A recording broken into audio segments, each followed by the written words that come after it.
ఏ రఘు, ఒకసారి ఇట్రా. హే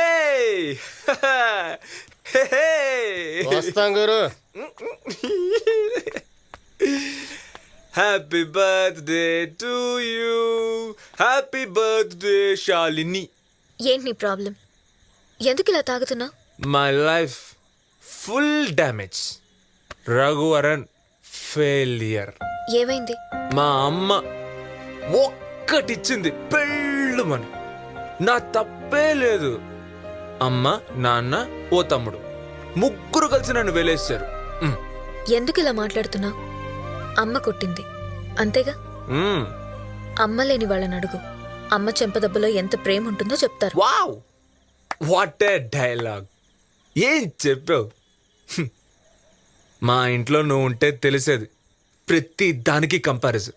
వాడు ఉద్యోగం చేస్తున్నాడు, నువ్వు ఉద్యోగం చేయట్లేదు. వాడు సంపాదిస్తున్నాడు, నువ్వు సంపాదించట్లేదు. వాడు కారు కొన్నాడు, నువ్వు కారు బొమ్మ కూడా కొనలేవు. నేను 10th చదివేటప్పుడు వాడు నాకంటే హైట్గా ఉండేవాడు. దానికి మా నాన్న ఏమన్నాడో తెలుసా?